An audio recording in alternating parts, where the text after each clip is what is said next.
I think that is the look that says it all in this video.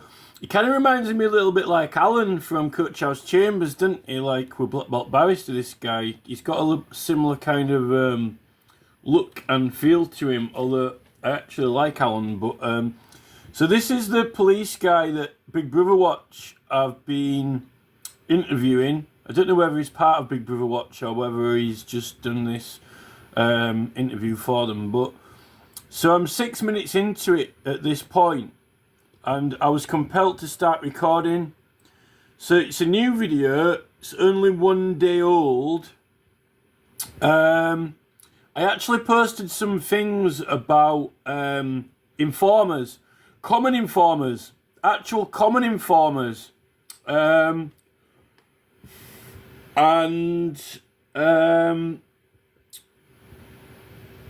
because I think that it's connected to the right to petition. Now, this guy is now coming out with some statements, and he is actually claiming that he doesn't rate or favour the police undercover operations. He's claiming that 95% of it is for drugs operations, and the other 5%, they actually had some units that were investigating action groups and political groups, which that's actually legal to start with, because they've got protection and indemnity from the start. So all those operations have got to be illegal if you approach it properly, because they can't be... well, he says that they didn't take any... There was no prosecutions and no actions, he said. So if they know they can't prosecute them or they didn't, and I know they can't, then why would you spy on them? Unless they're acting like a political opposition body. Now, traditionally, the police are only meant to be a constable and a sheriff, and the public are meant to be responsible for hue and cry. When you form a police force, it becomes a body, and then when that body is under a military control, it's either a military regime, or if it has a commissioner in charge of it who is affiliated with a particular political party, it can become politicised. Therefore, if it is either military, which foreign force is it defending us from? If it is political, then it surely is using public services which are meant to be indifferent and impartial, and using them really as a political body which is investigating other independent political bodies, but using police resources, not private funded money from a private political body. So effectively, our own police force, 5% of these undercover operations, was being used as a political body, not as there are some laws that I've read from the statute that say that no sheriff or constable shall warrant more offences than what he has been than what have been reported or called into him.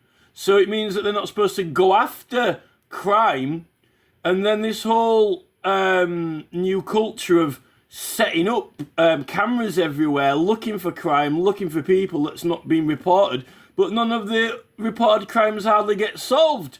They make most of their fines and daily business out of people just going about daily business who have got traps set up for them. So they're actually looking for and going after crime rather than following crime which people have reported and called in. Right? Now, there's a lot to this, but this is the most concerning part. If I can just play it. To every undercover police officer and government spy in the shape of an informant, it's a big difference. Trust me, to know that you have that immunity. Well, I don't trust you, and the after getting 6 minutes in, you get to the point where you say, trust me, on the actual line, sentence and paragraph, in the word where the bit where you're lying. The part you've got 6 minutes in, and then when you say trust me, right, you say that at the exact point when you actually lie. Right? When you actually lie. Can be exonerated. You are immune from prosecution. And it's not just the actually making the activity of both police undercover police and police informants as to be protected by law, so that if you commit a crime during the operation, much campaigned against when it was still the Chiz Bill. That act... Right, so he's talking about this stupid new Chiz Bill now, right? For a start, right, I can tell you now, right, the Crown Prosecution Service has already got legislation in use for using informers and common informers and police informers. It's under assisting offenders. And it goes all the way back to at least 1967 in the Criminal Law Act. And anyone can make use of that, because that law makes it a criminal offence for anyone to get in the way of or obstruct someone who's pursuing crime or criminals. Now that, I think it's in section 3 or 4. And there's 1 and 3, right? Because that actually is one of the acts of legislation that I brought up in my case when I was pursuing illegal road signage. Now, that is from 1967. That's from before the Crown Prosecution Service was even invented. And that is the act that makes modifications to the Tumultuous Petitioning Act. Claims that it's changing the word from quarter sessions to court, or from court to quarter sessions, but the legislation was already at quarter sessions, so I don't know how you can change that. They definitely know there's some connection between petitioning and the right to petition with that Criminal Law Act 1967. Now, when the Crown Prosecution Service was invented in 1985 and 1986, they actually repealed that act. They repeal the Tumultuous Petitioning Act, right? And this is when the CPS were invented. So the Crown Prosecution Service, right? The Crown Prosecution Service, the Chief Crown Prosecutor can, well, any Crown Prosecutor can discontinue any prosecution, right? Any Crown Prosecutor can discontinue a prosecution for whatever reasons I won't go into, but there were multiple reasons, right? Actually, when I was at court waiting in Leicester in the waiting area, someone had their case discontinued because a girl come out crying and she said, "Oh, I've had my charges dropped." So that's case by case. Now, the Crown Prosecution Service have got an entire page dedicated and devoted to assisting offenders. And they say there are different levels of immunity. But these levels of immunity, there are no levels of immunity in legislation. It's all to do with who they want to prosecute and who they're going to prosecute. Now, because the Crown Prosecution Service is a organisation, because it has people who are in charge of it, like Chief Crown Prosecutors and Director of Public Prosecutions, and then you've got the Attorney General, it is a rank and filed, regimed organisation. That means that people can't just do what they want. Although I suppose the Crown Prosecutor can discontinue a prosecution if reasons arise. But what they can do is, if they deem that any offender or any witness or any person might be potentially useful for them in an investigation, they can take them on as a witness and informer. And that is not dependent on any of this new legislation that this guy is bringing up, right? But they have to get permission, and there are different permissions for different levels of immunity, only on basis of authority, not on basis of rule of law, right? Because the law creates it. It's created in the Criminal Law Act 1967, right? But it's all about the police and the prosecution, who they are going to allow to commit crime without them deciding they will or will not take action. Now the thing is, if you're going to give someone immunity, it's not just one offence, like, you know, if crime prosecutor just continues. It's like, you know, that they're going to be covered for multiple acts and multiple actions over a length of time. That's why they've got to get permission from either the Chief Crown Prosecutor or the Director of Public Prosecutions, or if it's a higher level of immunity for a more serious case, which is more long term. If it's for a longer amount of time, it's going to be multiple offences. It could be potentially multiple offences or more serious offences, right? And that is why they need permission from the Attorney General, right? Because they're going to be allowing or permitting someone to commit lots of multiple offences, even more serious ones, right?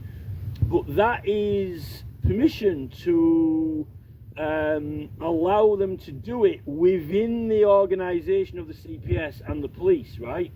So that means that they are from a higher rank and file, that director or executive will not hold them to having to take action against them, right? It's got nothing to do with the letter or rule of law, right? The law says that if you are pursuing crime or criminals, it's an offence for them to get in the way or obstruct you. Now, if you are pursuing someone who's breaking the law, and a police officer comes and arrests you and stops you from pursuing criminals, then he is breaking that law. So he is a criminal. A criminal prevents someone from pursuing criminals when you're honestly, legitimately doing it, right? So if I honestly identify a crime and I honestly pursue criminals, and a officer of the law comes in and intervenes, he is the one breaking the law, right? He's breaking the law. So if he arrests me, he's obstructing me, because if he puts me in prison, then I can't pursue the criminals. Or even if I've got community service, he might use all my money up, you know, or anything, right? Well, not anything, but you get the idea, right? So all this new immunity they're granting is tosh. It's tosh. They might be, oh, there's a new act with some proper official immunity. Well, they already had immunity when they wanted to do it. So the truth in this, and let's get this clear, I'm only 5 minutes into this, but I'm compelled to speak, right? The truth is, if this new act of legislation that he's claiming's coming in, right, that he said that they get indemnity, they already had it when they were given it, right? Maybe this act will make it so they don't have to get permission, right? But this act must apply or be based on the principle of assisting offenders. It has to be in law, right? But the thing is, any citizen has a right to pursue criminals and stop them, because it's enshrined into his constitution. So you don't need permission from the Attorney General or the Director of Public Prosecutions. You don't need it, because the law gives you it. And that really comes from hue and cry, because when there was the sheriff or constable of the 100, right, when someone reported a crime, the entire village had a legal obligation to help assist to catch them, or they would be fined money. But there was also a requirement of witnesses and so forth as well, right? So the legal basis is that is under Magna Carta and the Charter of Liberties and the Charter of London, possibly even going back to these Edward the Confessor laws that are also possibly still in effect. So the whole escapade, the whole affair of what he's talking about is kind of pointless. It's sort of a waste of time, but not in a waste of time in the sense that he's told us all about his undercover work, fair enough. He's told us that he realised that maybe it was causing more damage than good, right? Like on some sort of Point Break scene, right? And then he said that the majority of the undercover operations in the police was the type that was in the drugs area. And let's not forget that besides us being pummeled by food and all these dopamine and serotonins of foods which are making us overweight and causing diabetes over the years and causing cancers over the years and destroying us gut bacteria over the years with their corsod ill products of antibiotics killing gut bacteria over the years, and that is detrimental to the production of neurotransmitters and affecting your performance in courts or your performance driving. It makes people slightly sluggish. Some people are less affected because they are slightly more genetically resistant. That's when you get these people who are a bit more quicker and sharper and better in conversation. Added to that, you get these police officers messing with drugs. Now, what I think is the truth of it is this. I think he wasn't investigating drugs. I think the police were controlling drugs. I think that they were the drugs cartel. They are and were the drugs cartel. Now, what it all comes down to is personal performance. It comes down to individuals who can perform in life, who can succeed in the courts, maybe in law, who can even pursue and catch criminals successfully and infiltrate criminal gangs and rings successfully, racketeering successfully. What would you want to do in life if you were sharp and on the ball and had skills and intelligence other than stop criminals or crime? And then you've got the whole sports side of it, performance side of it, with people like Usain Bolt popping up out of nowhere with particular names, people with names, other people doing really, really well, trying hard, but not quite succeeding, while other people magically end up, being champions with certain names. Then you've got small children who go missing on beaches in Anglesey when they've won cross-country races at school multiple times in a row and broken all previous school records, right? So they're going to be probably the next champion sports athlete, but they go missing on the beach, and then other people go missing with similar names, and now you've got this other police officer, this waterman guy who was on Vobe's channel the other 3 weeks ago.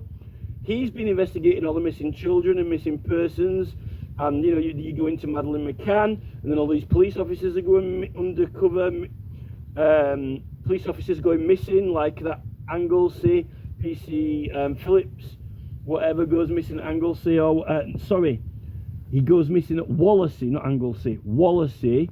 Apparently gets hit by a truck. We don't know whether he really did get hit by a truck or whether they put him on witness protection. The witness protection thing ties into Diana, and that Waterman guy has started to uncover a lot of this. It all seems to be the perfect underlying framework or model for a control mechanism above everything else. I think that this is tied into the ancient sites getting massacred as well, like our ancient site, and I think that it is a Norman legacy from being conquered and the elite, and it is about the fact that it's not really their country, it's not their history, and there's a competitive culture in the Oxford and the David Cameron style circles, Boris Johnson, there's a vicious competitiveness between the rich and poor, and then people like this guy and the police don't really understand it. They get tied up in it. They end up doing jobs where really they aren't solving problems in society, which he admits that. He admits that they're not solving problems. He admits that they're making problems worse. Because if they solved problems, if they made things better, and there was no crime, and there was no corruption, and if everyone did their best, then it would be too much competition for the best, and they wouldn't be the best anymore. So in order to be the best, they've got to make everyone worse. And I think that this ties into the mainstream TV, and people aren't going to like this. People like Anton Deck, Graham Norton, people like that, but they choose clowns. They choose. I'm not saying that those people don't have any talent at all, but they like people like Graham Norton because it's funny, you know. Bill Gates, you know, also, you know, like what you call them, the Crankies, because it's a little Scottish woman. You know, the Romans didn't quite conquer Scotland, but he's a tiny Scottish person, you know, make him small. I shrink your head, I shrink your head. Now, the Queen must have loved that joke. They like to jest, they do things for meaning and to get a kick and thrill out of it, but also for domination. And the whole police entity, it is really all about authority and domination. It's almost like some kind of dominatrix culture or gang, which, you know, and that whole operation, as he's saying, is 5% towards the one that people who were watching the political groups and political action groups. That must have been a complete and total waste of money. And then whatever happened to that woman is ridiculous, you know. But they're putting new laws through, but they don't even really know what they're doing, right? This is like Priti Patel with the new Public Order Act 2023. I mean, they're using some of these laws now in, you know, sectioning areas when it can't possibly apply to certain people. We've got ourselves we've got a political party that is, unfortunately, it's a standing army. It's politically controlled and militarily controlled, and it is, I think, very, very dangerous now, because they're using excuses that, oh, they're helping us. It's almost threatening. Oh, you know, if they've got a formula, the formula is, you know, if you don't have us, there will be trouble. Or if you don't have the police, then you will need to be scared, or there's going to be trouble, or there's going to be harm. And there's a lot of incidents happening with crashes and freak accidents and things like that that are all timed perfectly as responses to a lot of things in incidents. Even all that stuff with the IRA briefcases on the motorway and all that shenanigans.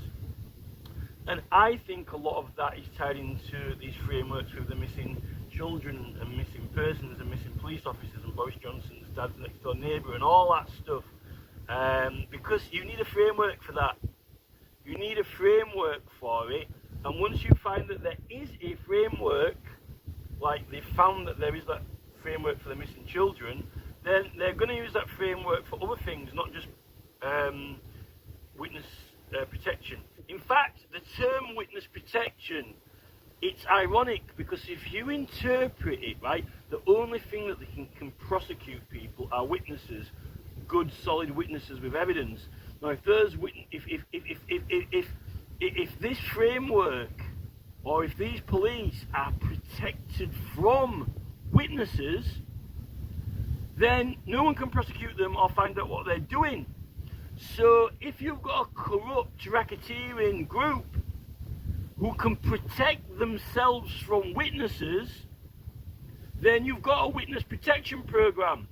It's actually protecting the racketeers from any other witnesses who might discover, find them out, report them in.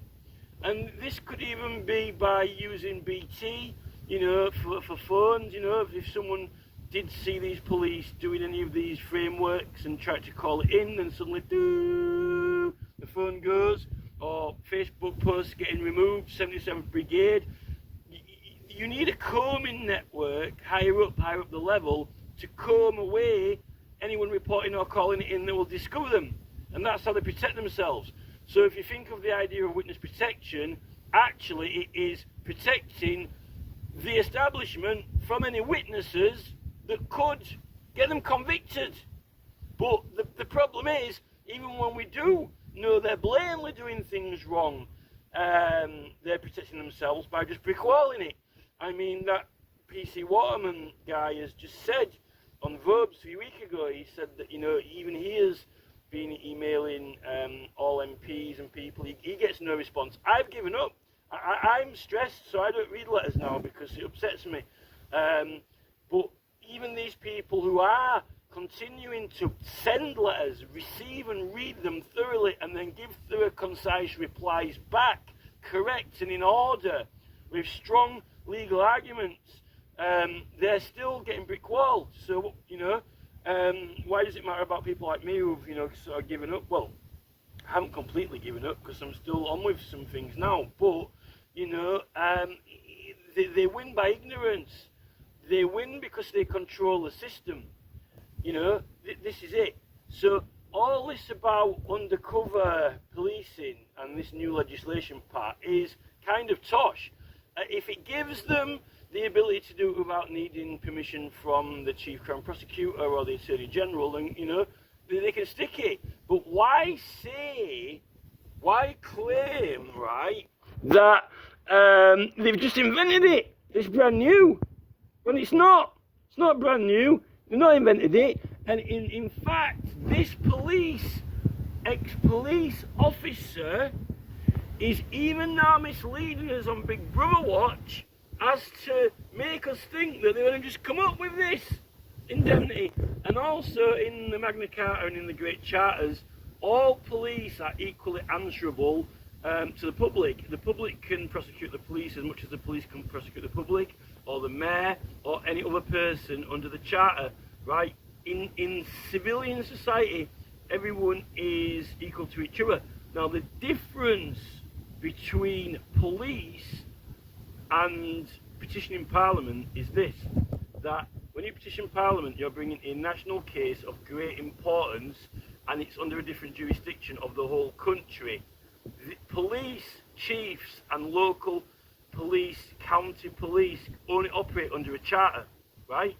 Now, they might have liaisons, they might have overseas action, they might have different weird departments like British Transport Police and so forth that can liaison or operate between counties. But there is no way on this. I don't care what legislation Rishi Sunak pulls out of the backside of his boxer shorts and, smears the wall with it, right? Because a lot of it's tosh and pointless. I've read a lot of this legislation they're coming out with now. I mean, just look at the US fines.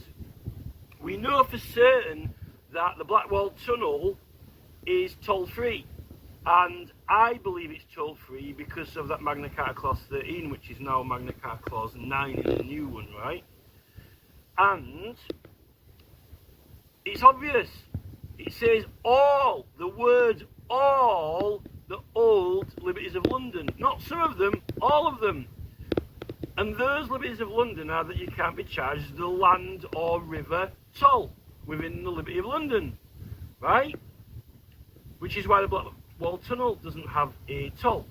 The Dartford crossing is outside of the Liberty of London, by the way. So I don't know what Tony Blair and Gordon Brown were doing in 2002 when they came up with the congestion charge. But less people were on the internet and sniffing around looking at the law, and there was probably more distractions. Maybe they, blocked emails or cut telephone calls when people complained about it, like they're doing now. even with the 20 mile an hour speed limits in Wales, when they've got 400,000 signatures, they're trying to recall it, right? And now we've got Sadiq Khan with his ULEZ. Yet, you know, the candidates in the opposition are saying, oh, we're going to give all the fines back. We're going to cancel all the cameras and give all the fines back, right? Well, what about the congestion charge? It's illegal, right? That's fact. Because the Magna Carta clause enforce all the old laws and liberties of London. Read them, research them, find out what they are. So we've got very, very, very big problems. Big problems. Massive amounts of money. People distressed by fine letters coming through the post. Pay this money. You owe a fine, or it's going to be more. The whole legal basis of NIP, notices of intended prosecution, which seek to get a confession of guilt from a member of the public for a promise of a reduced penalty or a offer to not face a justice by their peers through lawful due process. And by the way, lawful due process and being prosecuted on the judgment of rule of law or judgment of peers is not a conditional offer. It's going to a court and the jury deciding it on law or on their conscience, right? So I don't know where the police have got this entire accepting offers from police chiefs from, because the police chief is not to serve justice. A police chief is not, no police chief or solicitor or attorney general, they're not allowed to dispense justice. Forbidden. So I don't know how the police chief office is dispensing with justice, because it's in breach of statute law. What happened is they jumped on the fine wagon and they thought they'd make themselves a fishing net and catch a load of fish and make them a load of money. And they didn't consult properly with statute law. And in fact, that PC Waterman has found out that they've been operating beyond and above the law anyway, with all of the Companies House things that they're doing, all of the Companies House stuff. Even possibly it could even be the creation of Companies House itself. But you can watch that Verbs programme from 3 weeks ago if you want to find out about that.